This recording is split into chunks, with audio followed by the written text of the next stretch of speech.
अस्सलाम वालेकुम लिसनर्स। आइए इंस्पेक्टर शहराम भट्ट की डायरी से एक सनसनीखेज तफ्तीशी कहानी सुनते हैं। 2012 में मैं थाना फूलपुर में तैनात था। वो 15 सितंबर का दिन था कि सुबह 7:05 पर थाना फूलपुर के लैंडलाइन फ़ोन की घंटी बजी। उस वक्त एसआई अली जान ड्यूटी पर थे। उन्होंने फ़ोन उठाकर कान से लगाया।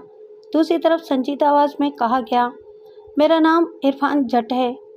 बताइए जट साहब, आप कहाँ से बोल रहे हैं और हम आपकी क्या सेवा कर सकते हैं? अली जान ने पूछा। सेवा तो मैं पुलिस वालों की कर चुका हूँ, और सेवा भी ऐसी कि सरदार हमजा सुनेगा तो अपने बाल नोच लेगा, तल्ख लहजे में कहा गया। ये बराह रास्त पुलिस की तौहीन थी। अली जान ने पूरी बात बताकर फ़ोन सरदार हमजा को पकड़ा दिया। सच बता, तू है कौन और ये कैसी बकवास कर रहा है? सरदार हमजा को गुस्सा आ गया। सुन, दूसरी तरफ से शैतानी कहकहा लगाया गया। रात को मैंने एक कत्ल किया है। पहले रस्सी से गला घोंटा, छुरे से उसका सर धड़ से अलग कर दिया। सच, ऐसा करने में मुझे बहुत लुत्फ़ आया। इसके बाद धड़ को मैं सेंट्रल जेल के सामने फेंक आया हूँ। बात पूरी करने के बाद उसने फिर से शैतानी कहकहा लगाया। मकतूल का सर कहाँ है? सारी बातें मुझसे ही पूछेगा? कुछ अपने करने के लिए भी तो बाकी रख। पैसा आवाम का हो या सरकार का, तुम पुलिस वालों को बग़ैर मेहनत के हराम खाने की आदत पड़ गई है। तुम लोग खुद पता करो ना कि सर कहाँ है। ईमानदारी से ढूंढोगे तो मिल जाएगा। इसके बाद इरफान जट ने सरदार हमजा समेत पूरी पुलिस फोर्स को गालियाँ देना शुरू कर दी। जवाब में सरदार हमजा ने एक गाली दी तो दूसरी तरफ से इन्हें 100 गालियाँ सुनने को मिली। फ़ोन करने वाले ने एक शेर भी सुनाया। पैदा हुई पुलिस तो शैतान ने कहा, लो आज हम भी साहिब औलाद हो गए। सरदार हमजा ने दिमागी घोड़े दौड़ाए तो इन्हें लगा कि फ़ोन करने वाला कोई सनकी, पागल या चर्सी है जो इन्हें मुसलसल गालियां दिए जा रहा है। उन्होंने फ़ोन रख दिया। इरफान जट के फ़ोन पर सरदार हमजा ने संजीदगी से सोचा। जब 15 मिनट बाद ही 7:20 पर बजरिया वायरलेस इत्तला आई कि सेंट्रल जेल के गेट नंबर 3 के सामने बोरी में लाश मिली है। बोरी से खून भी रिस रहा है। मौके पर पहुंचकर मुनासिब कार्रवाई की जाए। इत्तला रोज़नामचे में दर्ज करने के बाद सरदार हमजा ने एसआई शाहिद अली, कांस्टेबल जाहिद हुसैन को साथ लिया और सेंट्रल जेल के गेट नंबर 3 के सामने पहुंच गए। वहां सड़क किनारे हकीकत में एक बोरा रखा हुआ था जिस पर मक्खियों ने भिनभिनाना शुरू कर दिया था। सरदार हमजा ने बोरा कटवाया तो इसमें से एक लाश निकली, किसी नौजवान की सर कटी लाश। इसका मतलब ये था कि इरफान जट की काल फर्जी नहीं थी। कातिल अपना जुर्म भी छुपाना नहीं चाहता था, इसलिए इसने पुलिस को भी फ़ोन कर दिया था। मामला मामूली नहीं रह गया था। उसने संजीदा शक्ल इख्तियार कर ली थी। इसलिए एसएचओ शहराम भट्ट यानी कि मैं जितनी जल्दी हो सकता था इंस्पेक्टर एहतिशाम हसन को साथ लेकर सेंट्रल जेल के गेट नंबर 3 के सामने पहुंच गया। वो सरकटी लाश कातिल की हैवानियत का जीता जागता सबूत थी। मैं सोचने लगा, कातिल ने किसी का कत्ल कर ही दिया था तो इसकी पूरी लाश को ही ठिकाने लगा सकता था। इसके टुकड़े करने की क्या ज़रूरत थी? कातिल ने लाश के टुकड़े बेमकसद नहीं किए होंगे। अभी मैं लाश का मुआयना कर ही रहा था कि इनके सेल फ़ोन की घंटी बजी। मैंने यस का बटन दबाकर फ़ोन कान से लगाकर हेलो कहा। दूसरी तरफ शैतानी के कहा सुनने को मिला। इस बदतमीज़ी पर मेरा मूड ख़राब हो गया। अबे कौन है तू? इरफान जट, जवाब मिला। सरकटी लाश देख रहे हो ना, कैसी लगी? मैं एक्सपर्ट तो नहीं हूँ, फिर भी गर्दन सफाई से काटने की कोशिश की है ताकि तुम पुलिस वालों को देखने में कटी गर्दन बुरी ना लगे।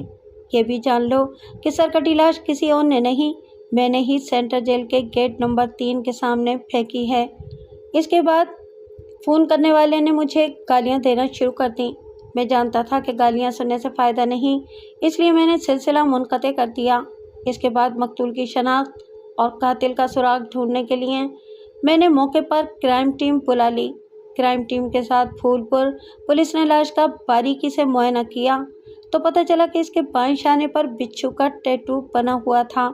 ऐसा ही टैटू दाएं हाथ पर भी बना हुआ था और इसके साथ उर्दू में नाम खुदा हुआ था, समर चौधरी।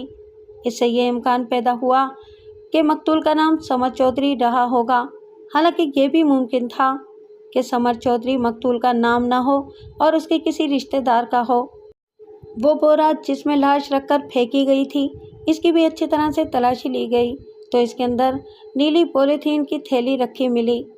جب اسے کھول کر دیکھا تو اس میں ایک خط ملا جس میں پولیس کو چیلنج دیا گیا تھا، اور یہ خط اردو میں لکھا تھا: پولیس والو، پہلی لاش کا میرا تحفہ قبول کرو۔ ہر 15 دن میں ہی تمہیں ایسی ہی کٹی لاشوں کے تحفے دیتا رہوں گا۔ اب کوئی شبہ نہیں رہ گیا تھا کہ قاتل کوئی سرفراز یا سنکی ہے۔ اسی دوران علی جان کو مدعی بنا کر مقدمہ قتل کے تحت معاملہ درج کر لیا گیا۔ موقع پر موجود پولیس کو پنچنامہ بنا کر لاش پوسٹ مارٹم کے لیے بھیجنے کی ہدایت دے کر میں نے اس نمبر پر کال بیک کی جس سے فون کر کے گالیاں دی گئی تھیں۔ رابطہ قائم ہونے پر امید کے مطابق وہ نمبر PCO کا تھا۔ پتہ پوچھ کر میں اور احتشام حسن PCO جا پہنچے جو پھول پور میں ہی تھا، اور اس کا مالک عبد القدیر تھا۔ PCO پر قدیر کا نوکر وارث علی ملا۔ ہاتھ جوڑ کر وہ بولا: صاحب، میرا کوئی قصور نہیں ہے۔ مجھے کیا پتا تھا کہ وہ آدمی فون پر کسی کے قتل کی بات کرے گا اور آپ لوگوں کو گالیاں دے گا۔ میں نے اس کی آنکھوں میں آنکھیں ڈال کر کہا: تم اسے روک تو سکتے تھے۔ سر جی، میں نے اسے منع کیا تھا کہ ایسی باتیں ہمارے یہاں مت کرو، مگر وہ مجھے بھی دھمکی دینے لگا: جیسے اس کے ٹکڑے کر کے پھینکے ہیں ویسے ہی تیرے بھی ٹکڑے کر دوں گا۔ فون کرنے کے بعد اس نے پیسے بھی نہیں دیے اور مجھے گالیاں دیتا ہوا چلا گیا۔ یہ بتاؤ کہ دوسری بار بھی تو وہ آدمی تمہارے یہاں فون کرنے آیا تھا؟ ہاں صاحب، آیا تھا، وارث علی نے بتایا۔ اس کی دھمکی سے میں اس قدر ڈرا ہوا تھا کہ اسے منع نہیں کر سکا۔ فون پر اس نے پھر قتل کی بات کی، گالیاں دیں اور پہلے کی طرح مجھے گھورتے ہوئے چلا گیا۔ وہ دیکھنے میں کیسا تھا؟ عام آدمیوں جیسا تھا، مگر اس کے چہرے سے وحشت ٹپک رہی تھی اور آنکھوں میں جیسے خون بھرا ہوا تھا۔ پولیس کو گالیاں دینے کے بعد وہ خوش نظر آ رہا تھا۔ تم ہمارے ساتھ چلو اور اپنی یادداشت سے اس حیوان کا اسکیچ بنواؤ۔ وارث علی فوراً راضی ہو گیا۔ اس نے PCO بند کیا اور پولیس کی گاڑی میں بیٹھ گیا۔ پولیس اسے آرٹسٹ کے پاس لے گئی۔ تھوڑا وقت ضرور لگا مگر اسکیچ بن گیا۔ پھول پور پولیس نے اس اسکیچ کی بنیاد پر قاتل کو پکڑنے کی مہم چلائی، اخباروں میں اشتہارات دیے، نیوز چینل پر نشر کرایا، پوسٹر چھپوا کر عوامی مقامات پر لگوائے، مگر نتیجہ صفر رہا۔ چونکہ قاتل نے ہر 15 دن میں پولیس کو کٹی ہوئی لاش کا تحفہ دینے کے لیے خط لکھا تھا، اس لیے صرف پولیس پھول پور ہی نہیں، ضلع کے سبھی علاقوں میں پولیس کا گشت بڑھا دیا گیا تھا۔ 15 دن بعد ہمیں کوئی سرکٹی لاش تو نہیں ملی، لیکن اس دوران خود کو عرفان جٹ بتانے والے قاتل کا سراغ بھی نہیں ملا۔ وقت گزرنے کے ساتھ ساتھ ہمارا جوش بھی ٹھنڈا پڑنے لگا اور تفتیش بھی ٹھنڈی ہو گئی۔ سمر چودھری کی سرکٹی لاش ملنے کے تقریباً 8 مہینے بعد سنکی قاتل نے پولیس کے سامنے پھر سے چیلنج کیا۔ 24 اپریل 2013 کی صبح 8 بجے جیل کے حفاظتی گارڈ فرخ رانا نے central jail gate number 3 parade ground کے نزدیک ایک کارٹن لاوارث پڑا دیکھا۔ وہ کارٹن لاوارث ہونے کے ساتھ مشتبہ بھی تھا۔ فرخ رانا نے یہ بات اپنے ساتھ کام کرنے والے ذیشان کو بتائی اور اس نے 8:28 پر پولیس ہیڈ کوارٹر فون کر دیا۔ بذریعہ وائرلیس مذکورہ اطلاع تھانہ پھول پور کو دی گئی۔ وہاں سے ASI کوثر علی اور کانسٹیبل تنویر احمد کو میں نے فوراً موقع پر پہنچنے کی ہدایت کی۔ احتیاط کے ساتھ انہوں نے کارٹن کھول کر دیکھا تو اس میں سے سفید چادر میں لپٹا ہوا 20-30 سالہ نوجوان کا دھڑ ملا۔ مقتول کا سر، ہاتھ، پیر کٹے ہوئے تھے۔ یقینی بات تھی کہ مقتول کے باقی اعضاء کو کہیں اور ٹھکانے لگایا گیا تھا۔ بہرحال موقع پر ہم جب پہنچے اور ضروری کارروائی کرنے کے بعد ہم نے دھڑ کو سول اسپتال کے مردہ گھر میں محفوظ رکھوا دیا۔ اس قتل کا تھانہ پھول پور میں ہی ہم نے کیس رجسٹر کر لیا۔ اسی دن نعمان قریشی نے گوگیرا پل نہر کے قریب ایک بیگ دیکھا جس میں کسی شخص کے کٹے ہوئے پیر رکھے تھے۔ نعمان قریشی نے پولیس کو اطلاع دے دی تو اسلام پورہ چوکی سے ASI قمر عالم موقع پر پہنچے۔ انہوں نے وہ پیر تحصیل اسپتال کے مردہ گھر میں رکھوا دیے۔ इसी रोज़ फ्रूट मर्चेंट आफ्ताब को उसकी रेहड़ी के पास एक लावारिस कार्टन मिला। आफ्ताब की इतला पर थाना गुलबर्ग से एसआई मुबश्शिर हुसैन मौके पर पहुंचे। उन्होंने कार्टन खोला तो इसमें से किसी मर्द के कटे हुए हाथ और कटे हुए नाजुक एज़ा मिले।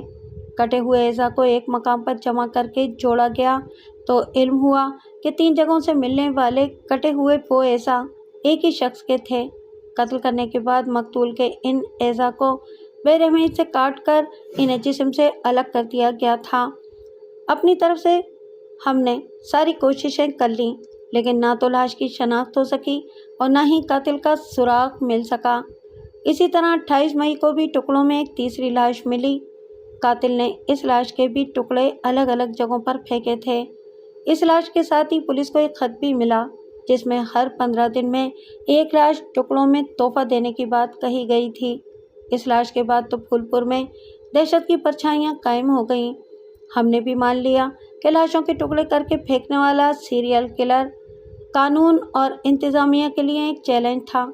इसका आज़ाद रहना लोगों के लिए ख़तरनाक था, इसलिए इसे पकड़ने के लिए हमने अपनी पूरी ताकत झोंक दी। इस स्केच का भी सहारा लिया जो समद चौधरी के कत्ल के बाद वारिस अली ने बनवाया था। इस बार हमारी मेहनत कारगर साबित हुई। एक मुखबिर की इतला पर 29 मई 2013 को निशादाबाद के करीब से सीरियल किलर को गिरफ्तार कर लिया गया। पूछगछ करने पर उसने अपना नाम अबू सुफियान बताया। अबू सुफियान को जिस टीम ने पकड़ा, इसमें स्पेशल स्टाफ के inspector Ehtisham Hasan, inspector Abusar, SI Ali Hasan और एएसआई नाजिम हुसैन शामिल थे। अबू सुफियान को किसी खुफिया मकाम पर रखकर पूछगछ की गई। इसके सीने में दफन राज, नफरत और बाकी जज्बे सामने आ गए। 41 साला अबू सुफियान वल्द अली अकबर राजा जंग का बाशिंदा था। उसका बाप सरकारी मुलाजमत में था और माँ टीचर थी। इसके बावजूद अबू सुफियान का दिल पढ़ाई में नहीं लगता था। सिर्फ 7वीं तक ही वो स्कूल गया था। माँ बाप ने बहुत कोशिश की मगर वो कामयाब नहीं हुए। अबू सुफियान ने जो एक बार अपना बस्ता खूंटी पर टांगा तो फिर इसे उतार कर देखने पर भी तैयार ना हुआ। कुछ अरसे तक अबू सुफियान गांव में रहकर मटर गश्ती करता रहा। इसके बाद रोज़गार की तलाश में फूलपुर आ गया। अबू सुफियान ने फूलपुर में रहकर सालों तक छोटे मोटे काम किए, नौकरी भी की। इसी दौरान किसी ने इसे मशवरा दिया कि वो कारोबार शुरू कर दे। इसने रेहड़ी पर सब्जी रखकर गली गली फरोख्त करना शुरू कर दी। इसे ये काम रास आ गया। इस धंधे में मुनाफा भी अच्छा था और कोई इस पर हुक्म चलाने वाला नहीं था। इसी दौरान मनाहिल से अबू सुफियान की आंखें चार हुईं। उन दिनों मनाहिल की उम्र 18 साल थी। मनाहिल के वालिद पान की दुकान चलाते थे। पहली मुलाकात में ही दोनों एक दूसरे के हो गए और दोनों ने शादी कर ली। ये 2006 की बात है। अज़दवाजी ज़िंदगी की शुरुआत के लिए अबू सुफियान ने अलीपुर में वाक़े राव ज़मीर के मकान में एक कमरा पहले ही किराए पर ले रखा था। मनाहिल को वो वहीं पर ले गया। साल भर गुजरते गुजरते इनके घर एक बेटी ने आंखें खोल दी।